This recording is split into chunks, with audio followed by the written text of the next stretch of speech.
Hebreos capítulo 9, versículo 22. Dice así la palabra de nuestro bendito Dios. Hebreos 9, 22. Y casi todo es purificado según la ley con sangre, y sin derramamiento de sangre no se hace remisión. Los domingos anteriores, hermanos, hemos estado revisando de manera un poco más profunda la realidad en que nosotros como seres humanos estábamos antes de Cristo, antes de ser salvos. Y la verdad es que si miramos el escenario haciendo un pequeño recordatorio necesario para poder ver el tema del día de hoy, que se titula El resultado de la salvación, tenemos que mirar ese escenario. Es decir, primero el hombre pecó, estábamos, como dice Romanos, Adán nos estaba representando, por decirlo de alguna manera. Adán pecaba, toda la humanidad pecó. Estábamos todos destituidos de la gloria de Dios, Romanos 3. La paga de esa condición de estar alejados, destituidos de la gloria de Dios, era la muerte. Vemos en Génesis 3 la realidad de cómo el hombre pecó, desobedeció el mandato de Dios, pero además recibió una maldición, donde iba a tener que trabajar la tierra, hacerse un siervo de la tierra para poder alimentarse. A la mujer le fueron multiplicados sus dolores del parto, y a la serpiente se le maldijo para que se arrastrase el resto de su existencia. Pero la realidad de la caída no termina ahí, o las consecuencias de la caída no terminan ahí. Vemos al final de Génesis 3, versículos 22 al 24, cómo el hombre es expulsado de la presencia de Dios, tal cual como dice Romanos 3, 23, destituido de la gloria de Dios. Y esa condición, al ser expulsado del huerto, es la realidad de la muerte espiritual en la que el hombre está. Hasta el día de hoy, sin conocer a Cristo, por supuesto. Y después nos encontramos pasajes como en Colosenses 2, que nos habla de que éramos incircuncisos de corazón, Efesios 2, que nos habla de que éramos muertos espiritualmente, Romanos 3, con una larga lista que demuestra esa naturaleza en la que estábamos sumidos luego de la caída, y que esa condición de pecado, esa naturaleza de pecado, se transmitió de generación en generación, tal cual como también lo dice Efesios capítulo 2, los primeros 3 versículos. Frente a esa condición humana, a esa naturaleza humana, no había nada que el hombre pudiese hacer, como también lo mencionamos. El hombre no podía acercarse al árbol de la vida para poder encontrar nuevamente la opción de estar vivos espiritualmente. Dios los había expulsado de su presencia, el hombre no se podía acercar. ¿Por qué? Habían dos guardianes, dos querubines, que resguardaban la presencia, el acceso a la presencia de Dios, además de una espada que revoloteaba alrededor. El hombre no podía acercarse. Nada de lo que él hiciese podría ganar el favor de Dios. Nada de lo que el hombre pudiera presentarle a los ojos de Dios, Dios podría decir: está bien, te voy a hacer mi hijo. La salvación, así como la vida, no son cosas innatas que provengan del interior del hombre, sino que tenía que ser de parte de Dios. Y así Él lo promete en Génesis 3:15. Y tu simiente, la simiente de ella, la herirá en la cabeza, quitándole toda autoridad a esa serpiente engañadora, que no es otro que Satanás. En ese intertanto, entre que el hombre fue expulsado del huerto, de la presencia de Dios, hasta que se convirtiese a Cristo, creyera en la gracia de Dios para ser salvo, la única manera de poder estar en paz con Dios, en que Dios pasase por alto los pecados del hombre o del pueblo, era que se ofreciese un sacrificio, una ofrenda de un animal inocente para que Dios pasara por alto esos pecados. Y lo vemos desde Génesis 3, cuando Dios sacrifica un par de animales para hacerle vestidos al hombre y a la mujer, a Adán y Eva, para cubrir su pecado, su vergüenza, su desnudez.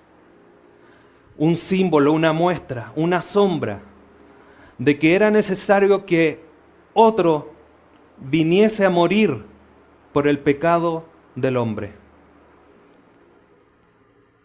A través de la ley que encontramos que Dios la establece en Éxodo y después la da una serie de explicaciones en Levítico, por ejemplo, y después en Deuteronomio, cuando la vuelve a repetir a la segunda generación que va a entrar a la tierra prometida. La consigna es tal cual como leímos aquí en Hebreos 9:22. Eso era lo que el pueblo tenía que entender. ¿Qué tenía que entender? Que sin derramamiento de sangre no hay remisión de pecados. El pueblo tenía que comprender esa realidad. Dios se la mostró a Adán, la estableció en la ley para que el pueblo la comprendiera. Y es nosotros hoy día que también debemos de comprenderla profundamente, porque de alguna manera la sabemos. Sabemos que Cristo murió, que tenía que morir en la cruz para nosotros poder ser salvos. Pero no es por un antojo, no es porque ocurrió así, sino porque Dios lo estableció de esa manera. Y vamos a ir tratando de resolver esto de una manera general. Y también vamos a ver a la luz de todo esto cuáles fueron los resultados del sacrificio de Cristo en la cruz. ¿Cómo es que a través de este sacrificio hoy día podemos ser llamados hijos de Dios? Entonces veíamos ahí en Génesis 3:21, el primero que tenía que morir era el hombre, pero el que murió fue un animal. Y citando aquel teólogo que citamos en esa enseñanza, no me recuerdo quién era más agradable, decía algo así, la cita, era más agradable la sangre de un animal muerto que el hombre pecador delante de los ojos de Dios. Esa era la condición de nosotros. Y perdonen que sea tan repetitivo, pero era la realidad. Como le dije en su momento, tenemos que considerar esa realidad, tal cual como lo hemos estudiado en el libro o en la carta a los Efesios. Recuerden de dónde venían. Esto es un recordatorio de dónde estábamos.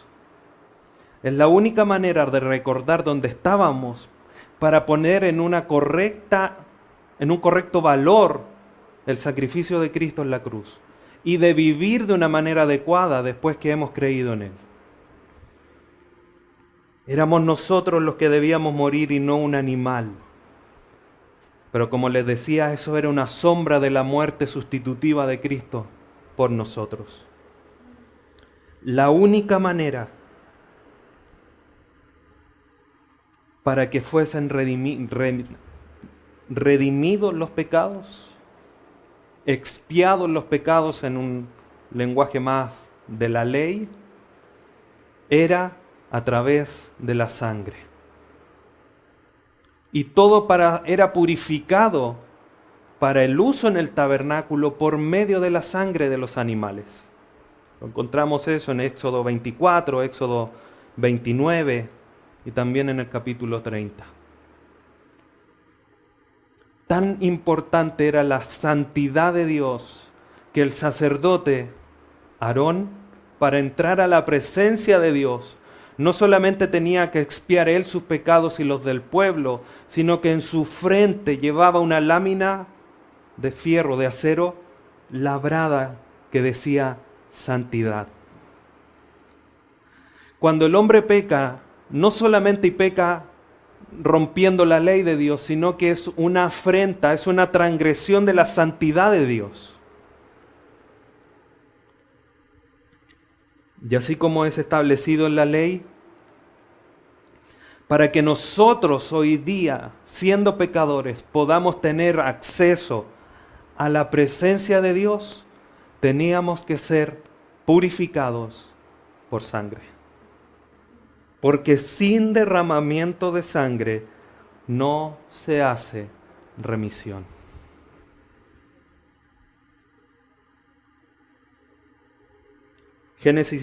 Romanos 6:23 dice: la paga del pecado es muerte, mas la dádiva de Dios es vida eterna.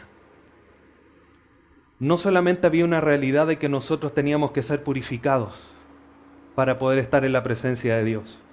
Había una realidad de que teníamos una deuda impagable, que es un poco lo que sucede en aquella parábola que relató Jesucristo. Llegó un hombre que debía millones, pero muchos millones,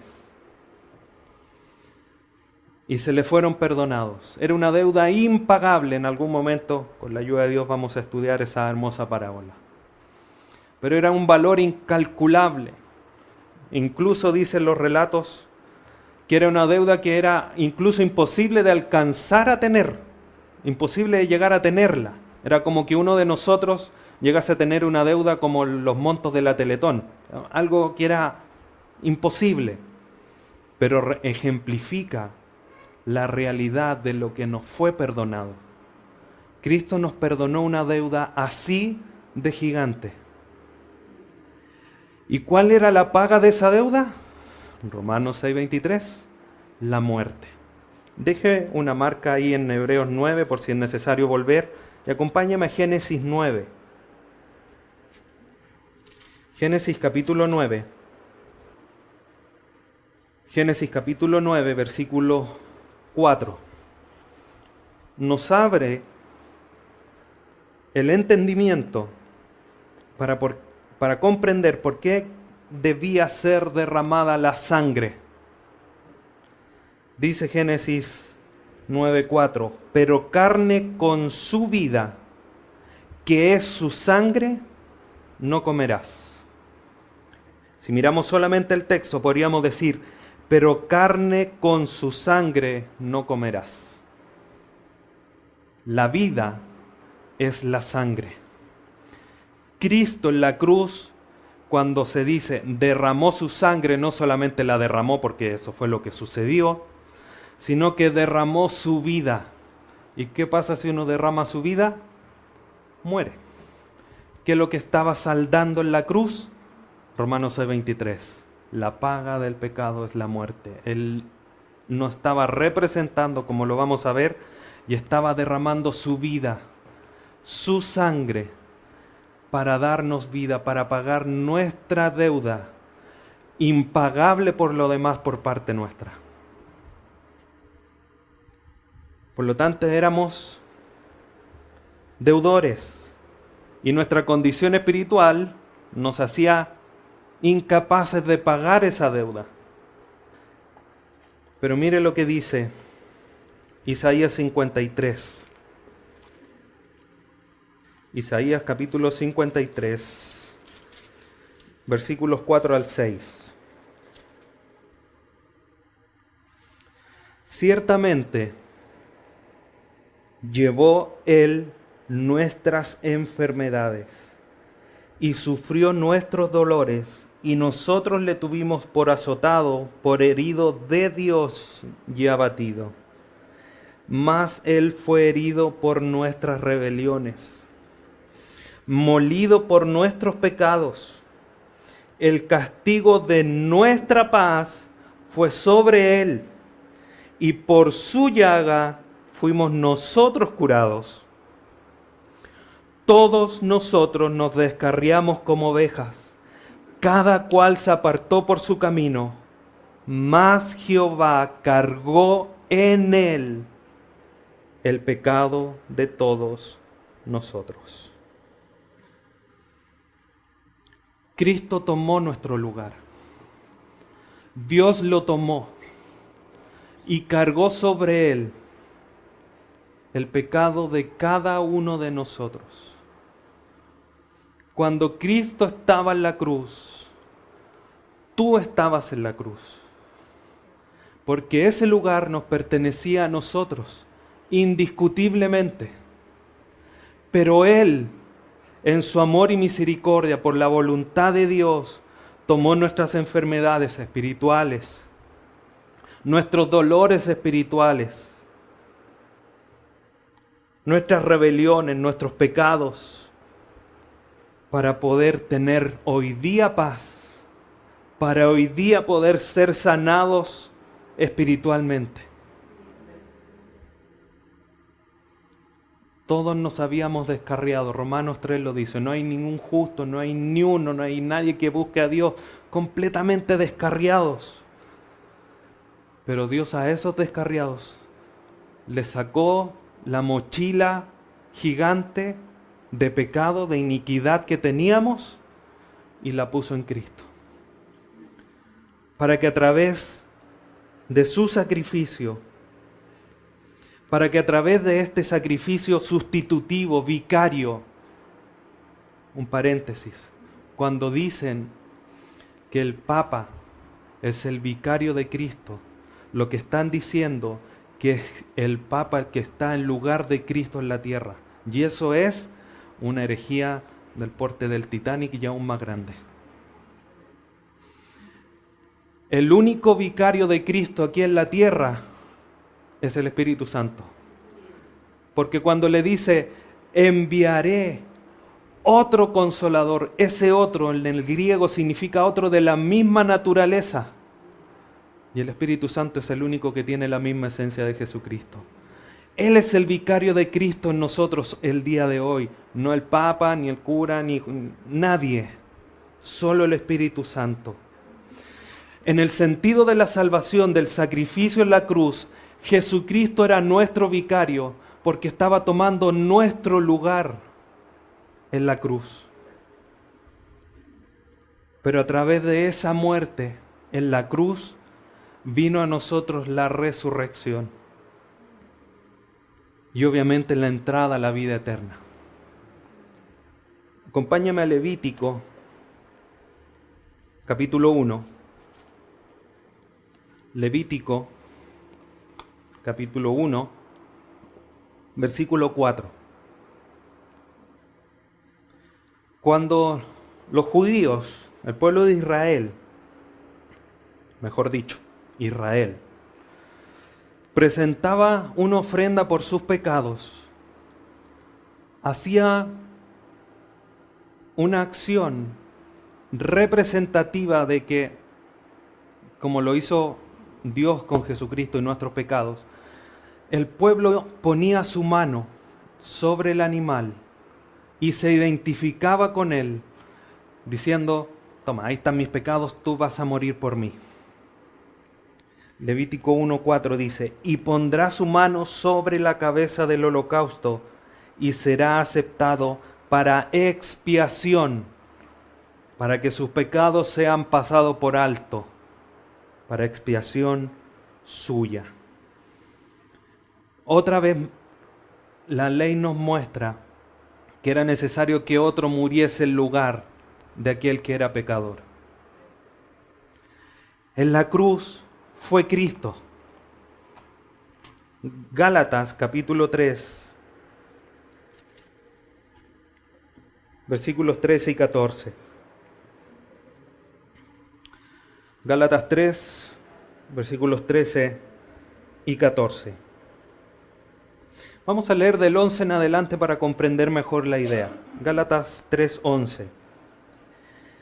Y que por la ley ninguno se justifica para con Dios, es evidente, porque el justo por la fe vivirá. Y la ley no es de fe, sino que dice, el que hiciere estas cosas, vivirá por ellas. Versículo 13. Cristo nos redimió de la maldición de la ley, hechos por nosotros maldición, porque la misma ley decía, como dice aquí entre paréntesis, porque está escrito, maldito todo el que es colgado de un madero, para que en Cristo Jesús la bendición de Abraham alcanzase a los gentiles, a fin de que por fe recibiésemos la promesa del Espíritu.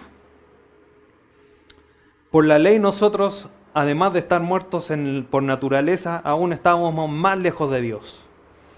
Cristo, al tomar nuestro lugar, se hizo maldición, porque el que primero tenía que morir era nosotros, porque nosotros éramos los malditos de parte de Dios por haber incurrido en una transgresión de su ley. Pero Dios tomó nuestro lugar. Además, la ley decía que si era colgado de un madero era maldito. Doble maldición cargada por Jesucristo a favor nuestro. Y Él, al estar en la cruz, pagó y cumplió la ley, pagó el saldo, pagó la deuda penal que había en nuestra contra. Él fue entregado por nuestros pecados y resucitado para nuestra justificación, dice Romanos 4. ¿Por qué es importante esto?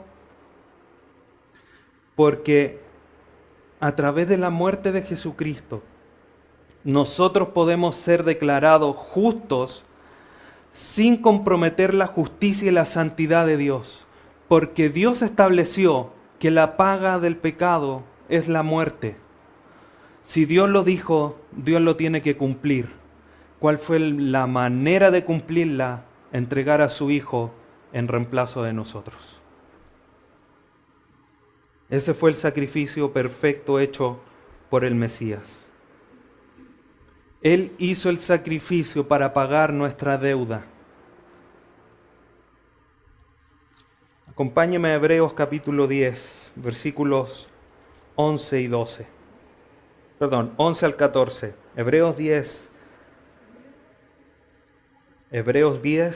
del 11 al 14.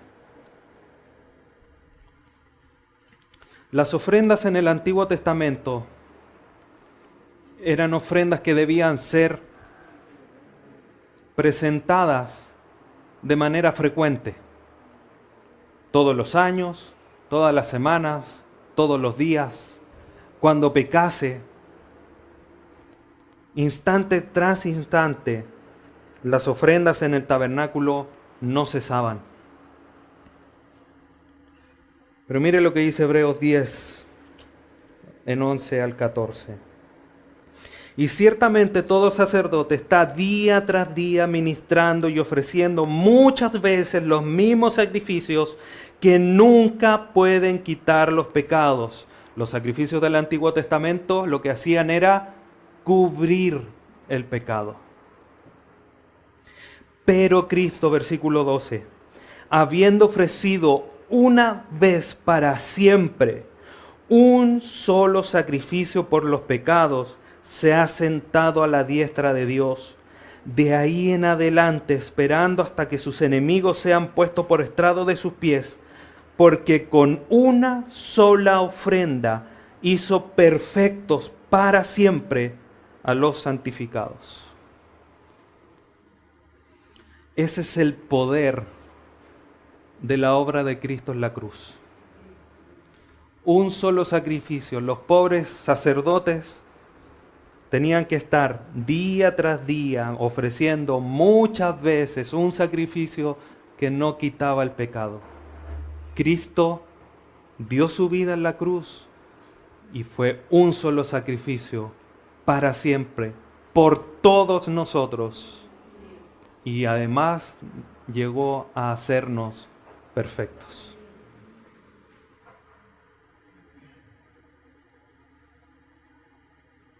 Y Cristo lo anunció así. Es interesante que este pasaje dice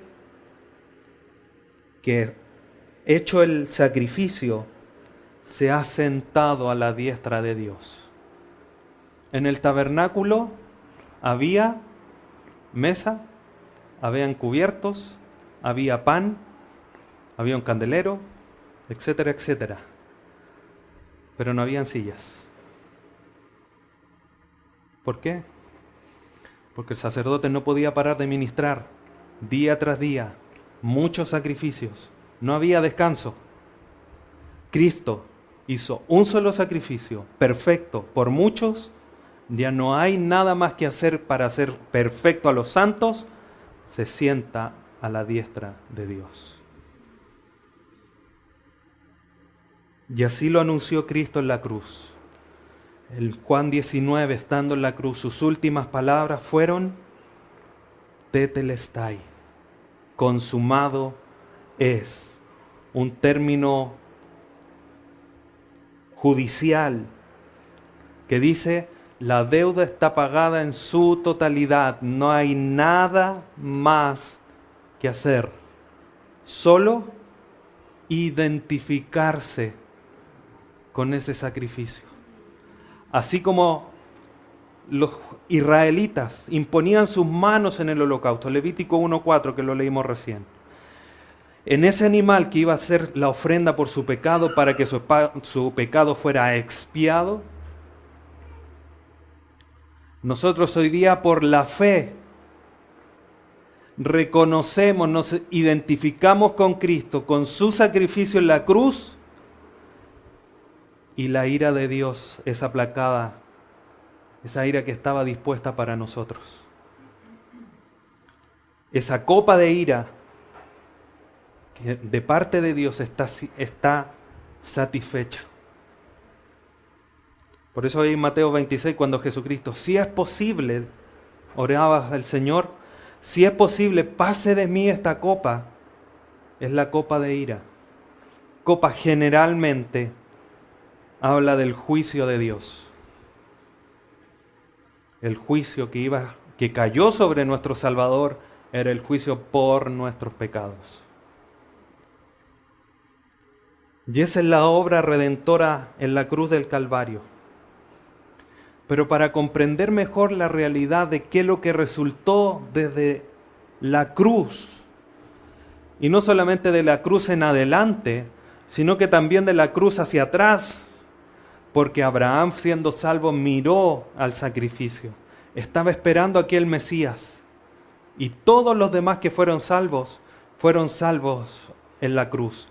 Miles de años posterior, nosotros miles de años antes el sacrificio, pero es tan potente, tan significativo el sacrificio de Cristo en la cruz, que cubre toda la era de la humanidad. Si Adán le creyó, como así lo dice la palabra, lo vamos a ver en el cielo, porque hasta allá llegó la efectividad de la sangre de Cristo en la cruz del Calvario. Y va a seguir siendo efectiva por nosotros, como lo vamos a ver el próximo domingo, hasta que Cristo venga por nosotros y nos libere de este cuerpo pecaminoso.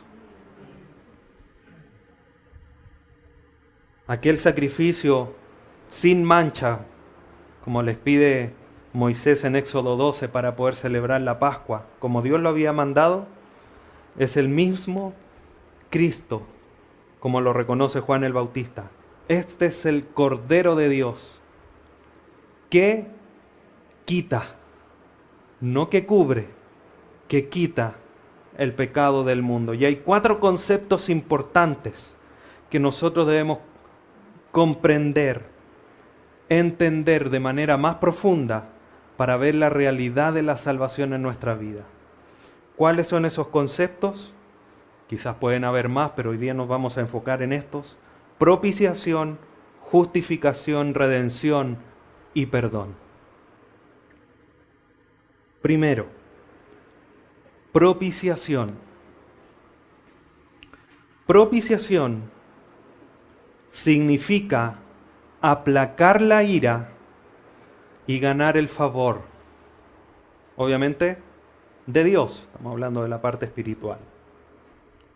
En el Antiguo Testamento lo que se hacía era la expiación. Por eso en el Nuevo Testamento, si buscamos la palabra expiación, la podemos encontrar obviamente haciendo referencia a los sacrificios del Antiguo, pero en relación al sacrificio de Cristo se habla de la propiciación, porque la expiación es cubrir. Y Cristo no cubrió nuestros pecados, Cristo quitó nuestros pecados, aplacó la ira de Dios. Por lo tanto, es correcto decir que Dios o que Jesucristo hizo propicio el favor de Dios a nosotros. Por eso, en aquella historia que relata con respecto a la oración, el publicano, si no mal recuerdo, cuando llega se presenta al templo y dice: Dios, sé propicio a mí, que tu ira se aplaque y que tu favor sea a mi favor, de manera positiva hacia mí. Es lo que Él le está pidiendo.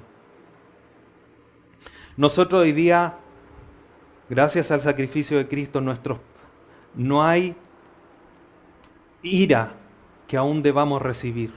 Por eso Romanos 8, como lo leíamos delante, no hay condenación, porque la deuda está cancelada completa, porque el sacrificio de Cristo en la cruz es completamente eficaz y suficiente para ganar nuestra salvación. Como leíamos ahí en Hebreos 10, los sacrificios tenían que aplacarse, o sea, tenían que ofrecerse de manera continua, pero no quitaban el pecado. El sacrificio de Cristo en la cruz fue eficaz, sin lugar a duda. Dios proveyó la ofrenda, Juan 1, he aquí el Cordero de Dios, ofreciendo una ofrenda de un valor infinito, porque era el Hijo de Dios, el eterno Hijo de Dios, haciéndose hombre, Filipenses 2, no escatimando el ser igual a Dios como cosa a que aferrarse, sino que se entregó, se hizo hombre, se hizo obediente y obediente hasta la muerte, pero no cualquier muerte, sino que en la cruz, la peor muerte, la que tenían los peores malhechores de la época,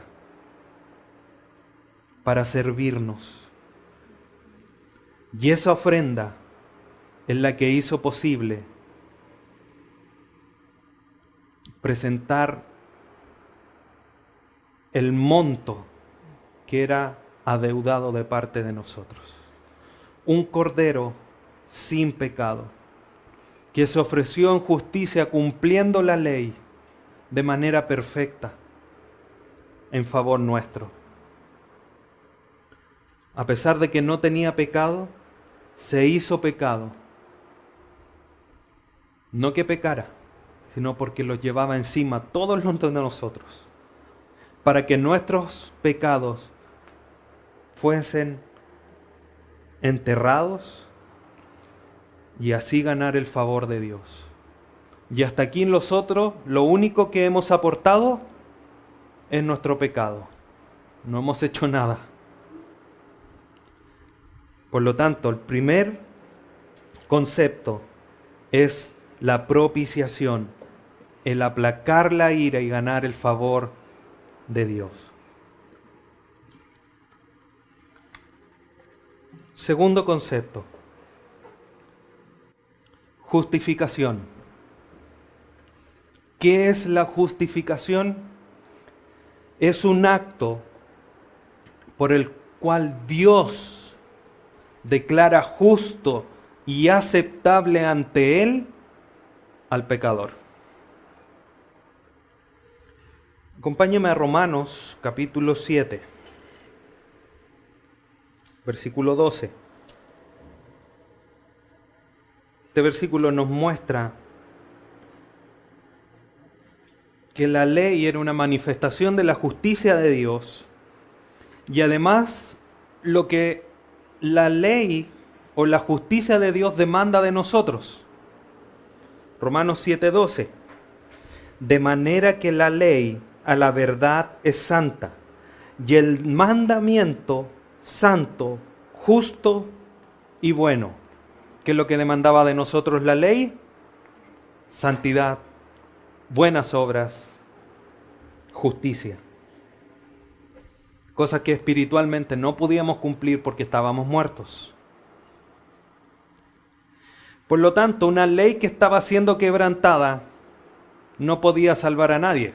Además de siendo que nosotros no podíamos cumplir toda la ley.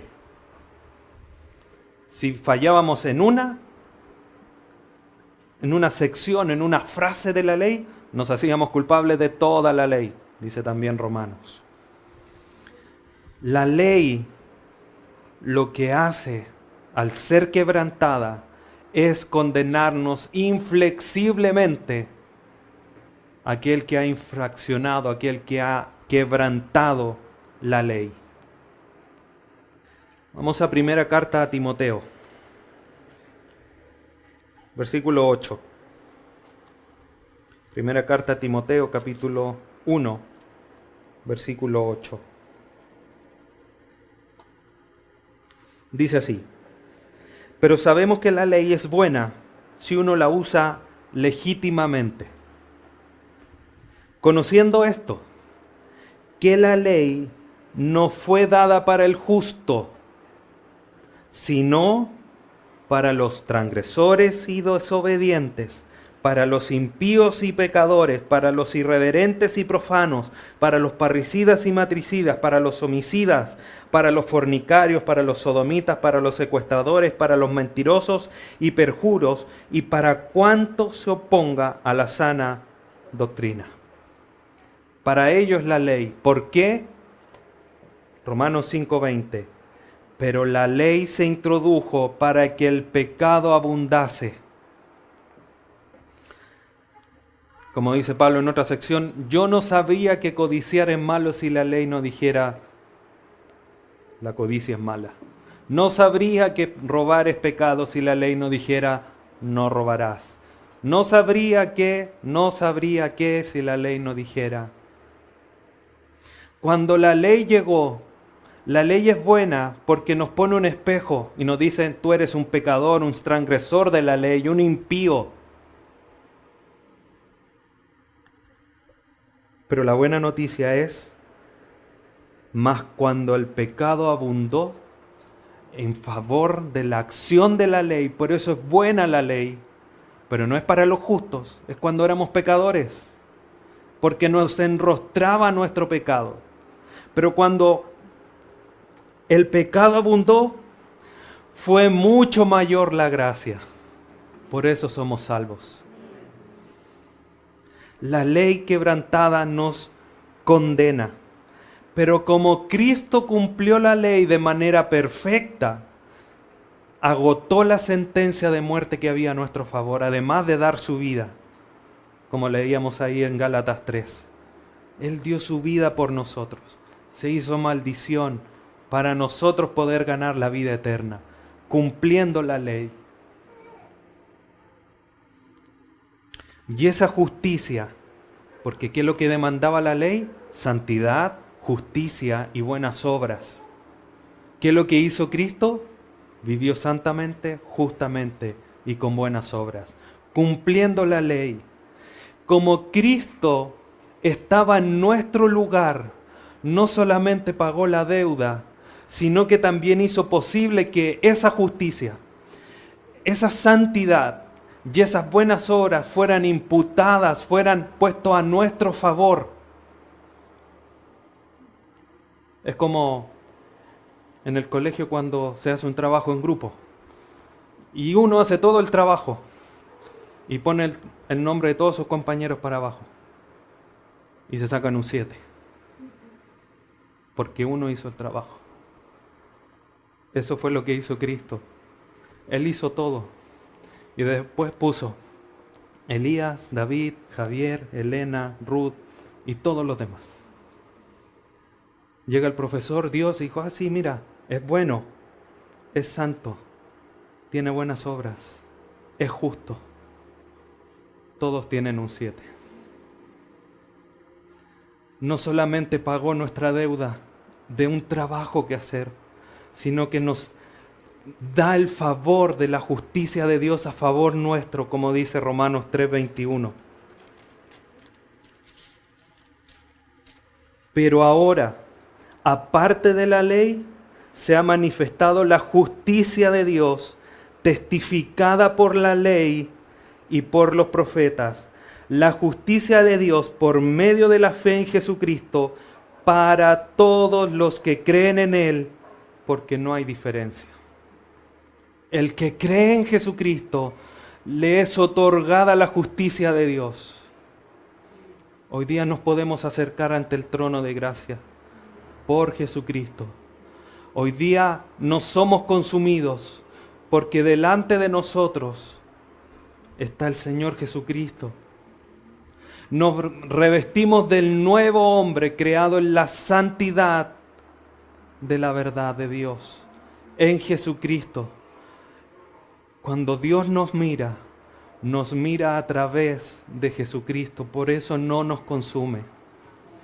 Tal cual, para que cuando Dios se presentaba sobre el propiciatorio, con esos ángeles, esos querubines tallados con sus alas hacia adelante, la presencia de Dios al medio, el propiciatorio era cubierto de sangre, para que cuando Cristo estuviese ahí, por decirlo de alguna manera, mirase las tablas de la ley adentro del arca, miraba a través de la sangre y decía, no hay pecado. Esa sangre está a favor nuestro hoy día, la vida de Cristo a favor nuestro hoy día. Dios nos mira a través de Cristo, nos imputa la ley de Él. Es como los juegos de los niños. Había una figura de un hombrecito, una mujer, generalmente las niñas, y los vestidos recortados y los ponía encima y los vestían como quisieran. Hoy día Cristo está delante de nosotros, cubriendo nuestra vergüenza, cubriendo nuestro pecado ante los ojos de Dios. Pero es tan potente ese vestido que no solamente nos cubre a la vista, sino que es tan efectivo que lo quita. Y por eso podemos entrar ante la presencia de Dios. Por eso hoy día es tan realidad lo que dice el profeta. Por las misericordias de Dios no hemos sido consumidos. ¿Cómo es que somos justificados? Romanos 3:24 dice, siendo justificados gratuitamente por su gracia, mediante la redención que es en Cristo Jesús. Somos justificados, somos declarados justos, que ya no hay deuda delante de Dios por medio de la gracia. ¿Por qué? Porque no la merecíamos. Nos está siendo dado algo gratuito, algo que no merecíamos, porque lo que merecíamos era la muerte y la condenación eterna. ¿En base a qué? Romanos 5, versículo 9. Pues mucho más, estando ya justificados en su sangre, por él seremos salvos de la ira. La base, el origen de nuestra justificación es la gracia. ¿Cuál es la base, el sustento? La sangre de Cristo, derramada a nuestro favor. ¿Y cuál es el medio, el vehículo por el cual llega esa justificación a nosotros? Romanos 5:1. Justificados, pues, por la fe, tenemos paz para con Dios por medio de nuestro Señor Jesucristo. La fe es el medio que nos hace justos. Por lo tanto, esta justificación, hermanos, es una doble acción. Nuestros pecados son borrados y además se nos pone a nuestro favor la justicia de Dios. Por eso nos presentamos delante de Dios, santos, justos y con buenas obras. Las buenas obras tenemos que seguir completando, porque debemos de vivir en ellas, andar en ellas. Pero somos justos delante de los ojos de Dios por gracia, en base y en sustento a la sangre de Cristo, por medio de la fe. ¿Y qué es lo que tenemos nosotros? ¿Qué es lo que hemos dado a nosotros para esto? Nuestro pecado. Pero la fe. Efesios 2, 8 y 9.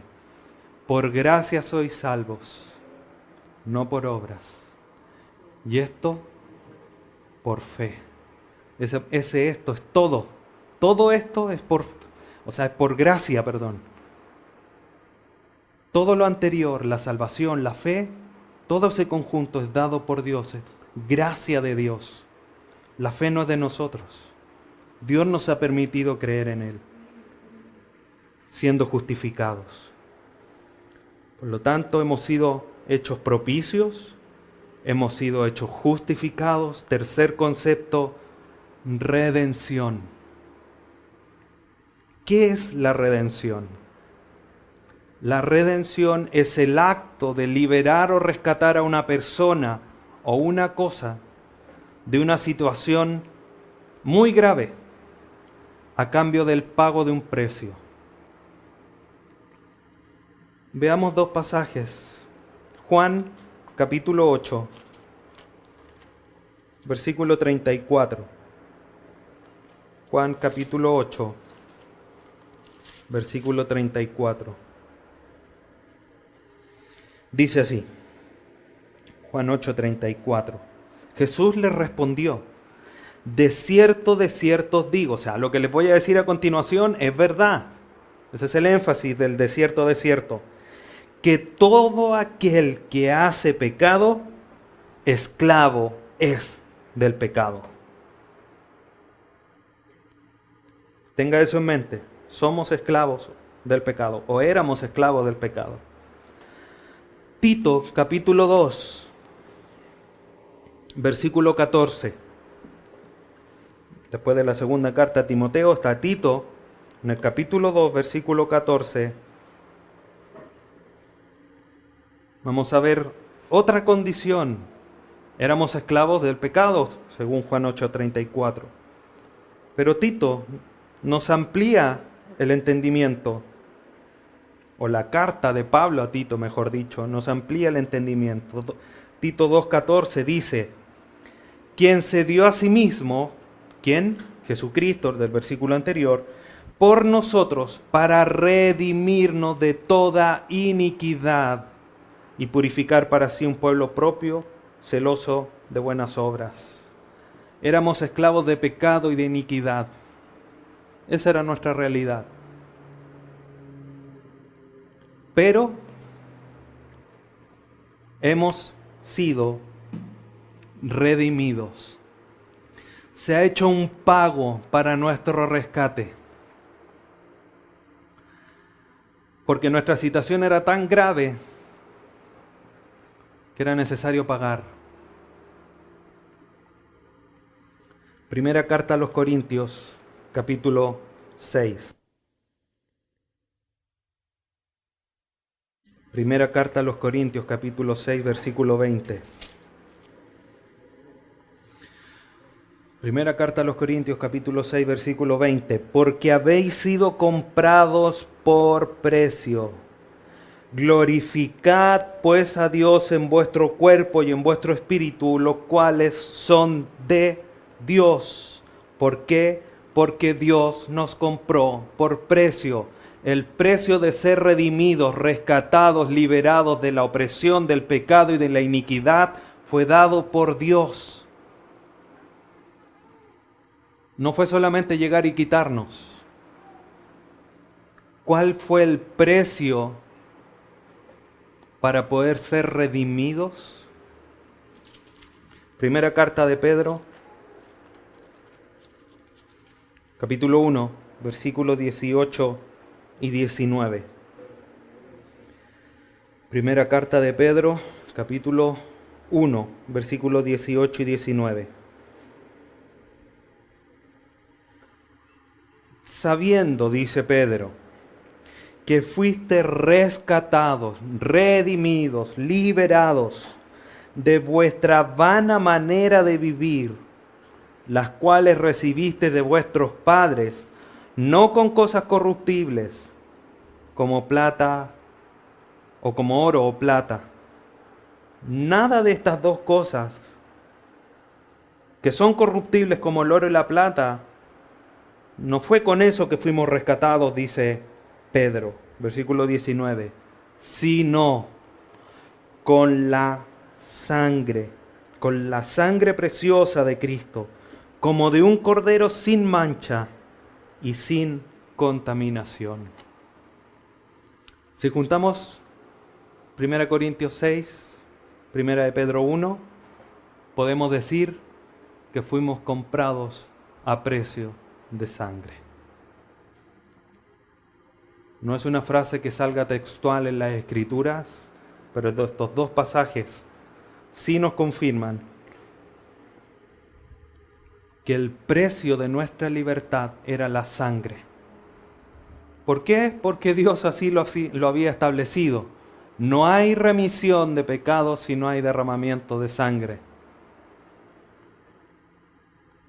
Como leíamos en Hebreos 9:22. Por lo tanto, nosotros que éramos esclavos del pecado, teníamos que ser liberados desde fuera. Y eso es lo que hizo Cristo, pagar el precio de nuestra libertad.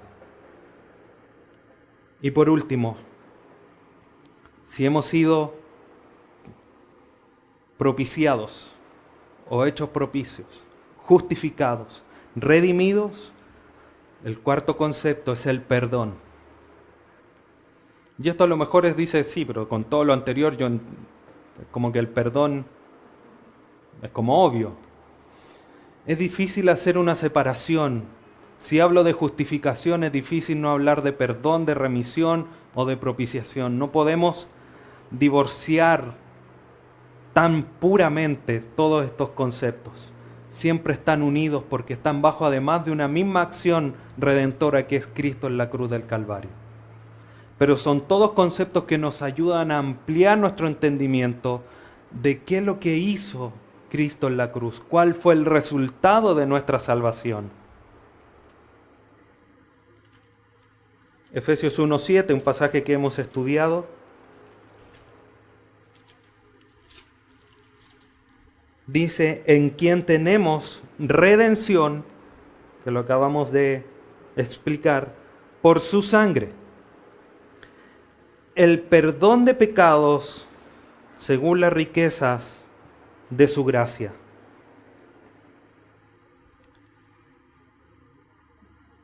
El perdón de nuestros pecados, hermanos, fue solamente posible a través de la muerte de Cristo. No había otra manera, aunque suene redundante, repetitivo, obvio, pero no era posible que nuestros pecados fuesen perdonados si no era por medio de la sangre de Cristo en la cruz. Así también lo dice Pablo a los Colosenses en el capítulo 1, y el relato de Lucas en Hechos 26 también lo dice así. No había otro medio para el perdón de nuestros pecados que no fuera la muerte de Cristo en la cruz.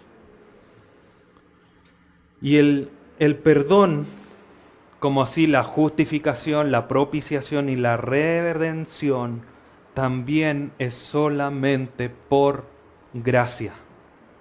Colosenses 2:13 dice, y vosotros, estando muertos en pecados y en la incircuncisión de vuestra carne, os dio vida juntamente con Él, perdonándoos todos los pecados. Esa palabra perdonándonos es la palabra griega charisamenos. La palabra gracia es charis. Por lo tanto, el perdón es algo dado por gracia de parte de Dios hacia nosotros. ¿Qué es lo que hemos presentado nosotros a Dios para que sea una realidad el perdón, la remisión, la propiciación y la justificación? Todo nuestro pecado y nada más.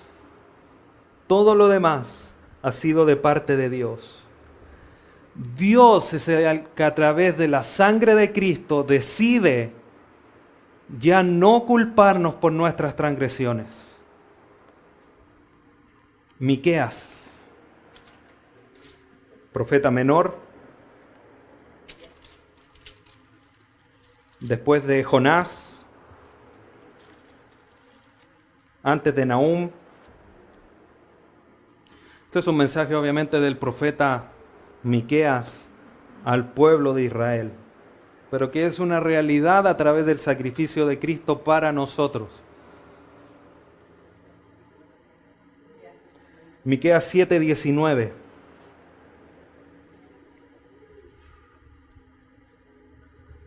Dice así, ¿lo encontraron? ¿Sí? Miqueas 7:19. Tarea para la casa.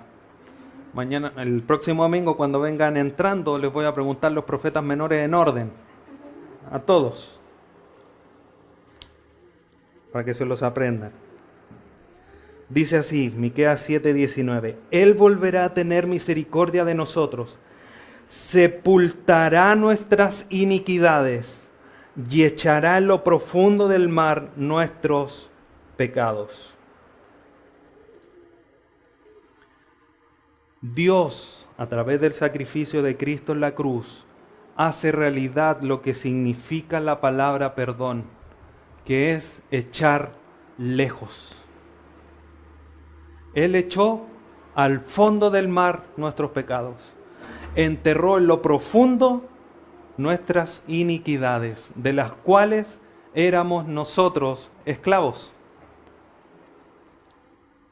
Y va a tener misericordia porque las separó, las echó fuera, las tiró lejos. Ese es el perdón divino que nosotros tenemos. ¿Por qué? Por gracia. Nosotros no hemos hecho nada más que traer nuestro putrefacto estado espiritual, nuestra llaga podrida, como dice Isaías 1. Fuerte, pero es la realidad. Estábamos muertos en delitos y pecados. Pero Cristo en la cruz hizo la realidad, la justificación, el perdón, la propiciación y la redención a favor nuestro. Hemos sido pasados de tinieblas a luz, de muerte a vida. Tenemos la realidad de estos 4 conceptos. Y esto no lo podemos perder de vista. No podemos dejar de tener delante de nosotros la realidad de que éramos completamente indignos y ajenos a ser objetos del amor de Dios.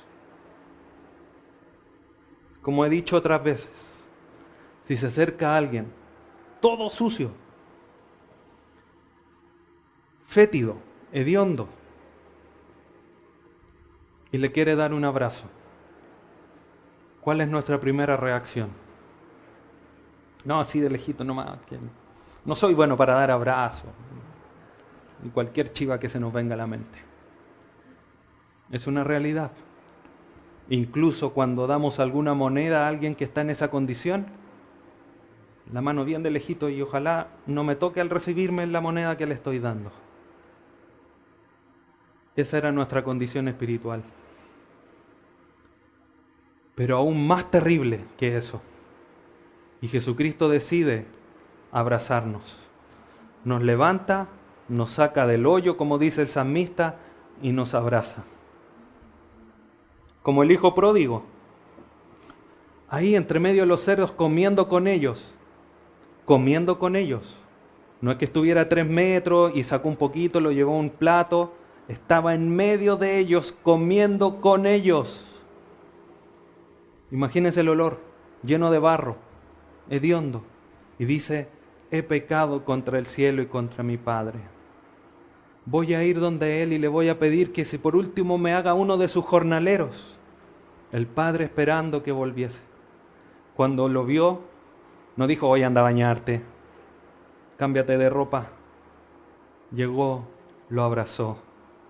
He aquí, hagamos fiesta, porque mi hijo que estaba muerto, ahora está vivo. Cristo nos sale a recibir con su amor y su misericordia tan grande en nuestra condición pecaminosa, en nuestra condición caída, destituido de la gloria de Dios, y Él viene a buscarnos a esa distancia de la gloria de Dios. Por eso en la cruz Él dice, Dios mío, ¿por qué me has desamparado? El instante más preciso donde mostró toda la humanidad.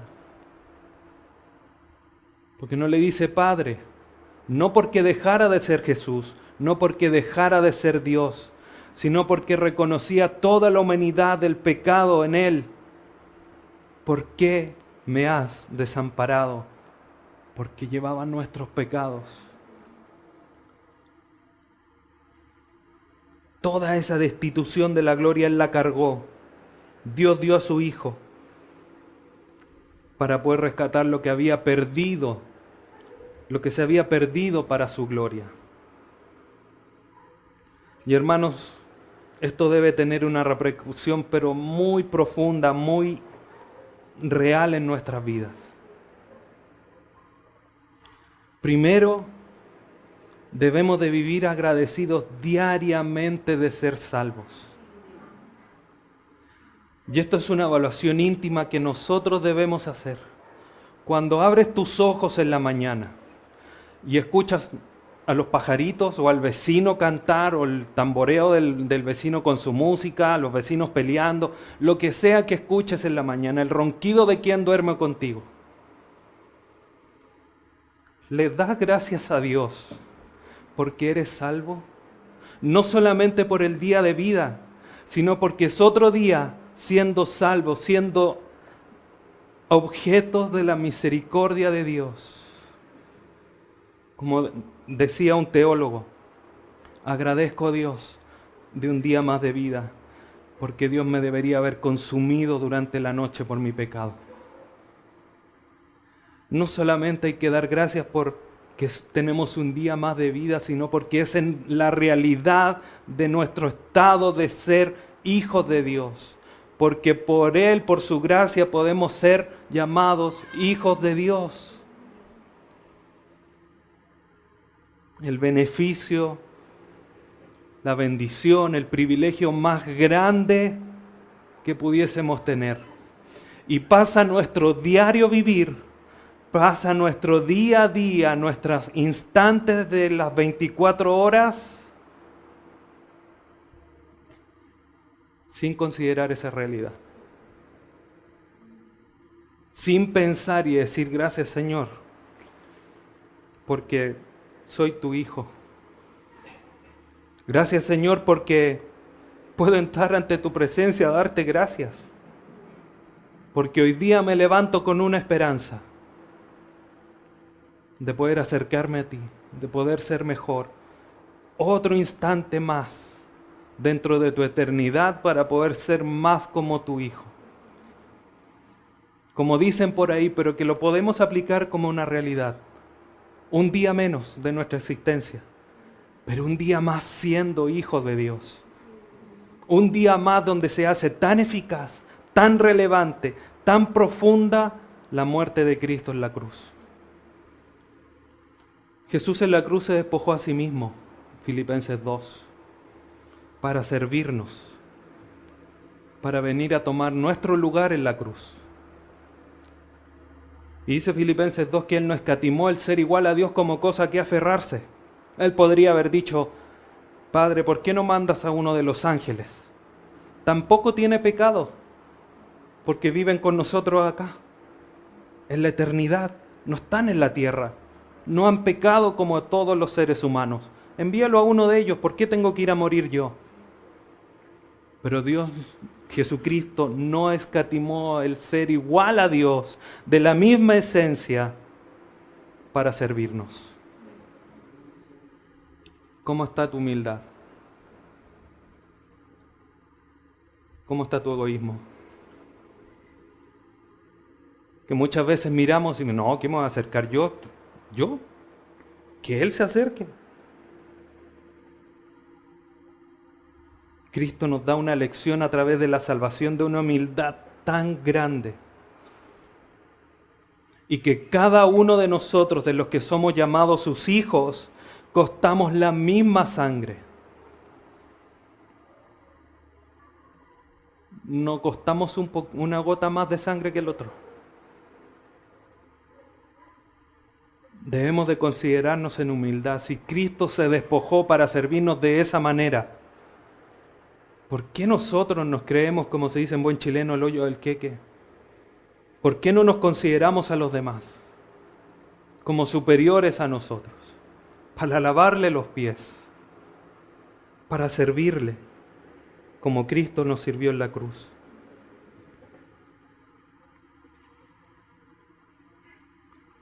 Estamos sirviendo como se merece aquel que nos compró.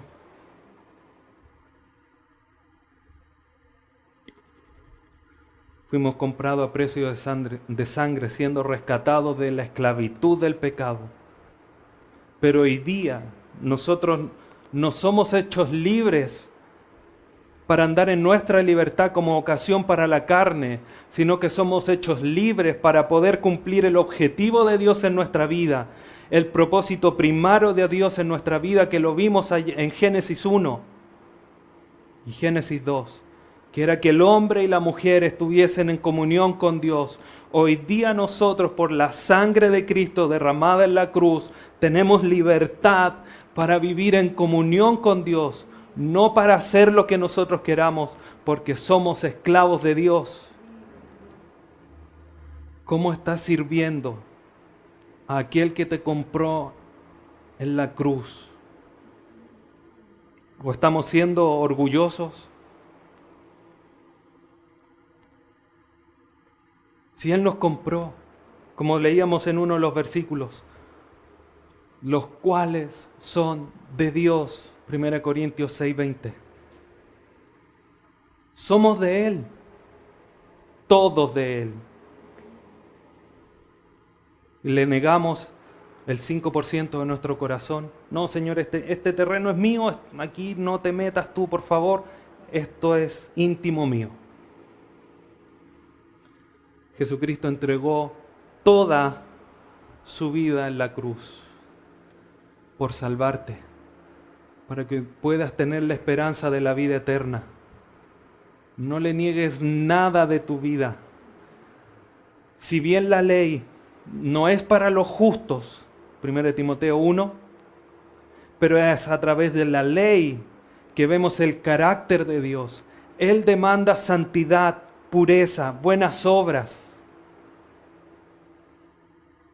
Y eso mismo es lo que demanda de nosotros hoy día, siendo hijos de Él, porque es su carácter inmutable, eterno, por los siglos de los siglos, que se nos hace presente por medio de su palabra. Seamos santos, vivamos como es digno de la salvación que se nos ha sido otorgada gratuitamente. Por eso hablo y por eso digo que debemos de tener esta consideración tan profunda de nuestra condición de pecado en la que estábamos y de este sacrificio de Cristo en la cruz y del resultado que está teniendo y que sigue teniendo al día de hoy el acto de salvación de Cristo. Debemos de vivir agradecidos, viviendo en humildad, viviendo como es digno del Evangelio y muchas otras aplicaciones que tiene que tener en nuestra vida. Esto es lo fundamental, este es el puntapié inicial de que tú estés aquí en esta mañana escuchando. Cristo en la cruz. ¿Tienes alguna dificultad? ¿Tienes algún dolor? ¿Tienes algún problema? ¿Que no quieras venir? ¿Que no quieras seguir a Cristo? Mira la cruz. Cristo no escatimó el oprobio, sino que miró el resultado posterior. Dijo, van a ser salvos millones, muchos, por mi muerte en la cruz. Y siguió adelante.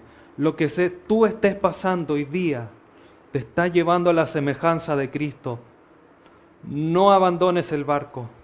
No abandones el camino de Dios. Esfuérzate y sé valiente en cumplir, le dice a Josué, para cumplir la palabra, porque con eso te va a ir bien. Fortalécete en el Señor. Como he dicho en otras ocasiones, el cristiano no puede, no debe decir, no puedo. Porque todo lo podemos en Cristo que nos fortalece. No puedo dejar este pecado, eso es incredulidad. Porque en Cristo sí puedo. Que esta situación difícil ya no doy más, sí puedes. Porque Cristo dijo en su palabra que no nos iba a apretar más de lo que podíamos resistir y que juntamente con eso iba a dar la salida. Si no estás dando abasto es porque estás dependiendo de tus fuerzas para vivir la vida de Cristo. Abandona tu vida, como dice Lucas 19, si no me equivoco. El que quiera venir en pos de mí, niéguese a sí mismo, tome su cruz y sígame. ¿Qué no es eso? Sino que seguir el ejemplo de Cristo. Se negó a sí mismo siendo igual a Dios. Llegó hasta la muerte dando su vida. Hoy día nosotros no tenemos que morir físicamente, pero sí a nuestros deseos, sí a nuestros pecados, sí a nuestras iniquidades. Decir, no más, en Cristo los abandono y les sigo. ¿Por qué? Porque Él dio su vida en la cruz. Eso debe ser nuestro norte, nuestra ancla de vivir la vida cristiana. De decir, gracias a Dios, porque ya no es la realidad de la naturaleza caída. Hoy día yo puedo revestirme del nuevo hombre. Por este sacrificio es una realidad de que el Espíritu Santo mora en nosotros, como lo estudiamos en Efesios 1, siendo el sello de nuestra salvación, como cantábamos, actuando en nuestra vida. No contristes al Espíritu, no le hagas a un lado, deja que haga lo que Él quiere en tu vida, déjate guiar por Él, arrepiéntete de tus pecados, los más ocultos, como dice Jerry Bridge, esos pecados respetables, esos que normalizamos, esos que aceptamos como algo tan normal en nuestra vida, son aborrecibles delante de los ojos de Dios porque costaron la sangre de su Hijo en la cruz. Debemos de considerar esta realidad. Si no la estamos considerando, debemos de hacerlo. Porque es por eso que hoy día podemos ser llamados hijos de Dios a través de Jesucristo. Que Dios nos ayude y nos dé la sabiduría para vivir de manera digna del Evangelio, como Él se lo merece, como Él lo demanda a favor nuestro. Oremos. Padre bendito, te agradecemos en esta mañana por tanta bondad hacia nosotros. Siendo pecadores, muertos espirituales, impíos, alejados de ti, no te buscábamos, no hacíamos nada bueno, nuestras bocas hablaban corrupción, nuestros pensamientos eran corruptos, éramos una podrida llaga, pero te ha placido a través de tu Hijo Jesucristo salir en nuestro rescate, como aquella oveja de la parábola, a rescatar aquella que se había perdido. Solamente por tu misericordia hemos sido rescatados del lago de fuego, de la condenación. Solamente por tu gracia que ya no tenemos condenación por medio del sacrificio de tu Hijo Jesucristo, nuestro Salvador, en la cruz del Calvario. ¿Cómo menospreciar ese tan lindo sacrificio, tan eficaz sacrificio? Teniendo toda esta amplitud de resultados en nuestra vida, siendo redimidos, justificados, perdonados, siendo propicios. Señor, cuán grande es tu amor, tan amplio, tan alto, tan profundo, que a donde nos movamos no nos podemos salir de Él.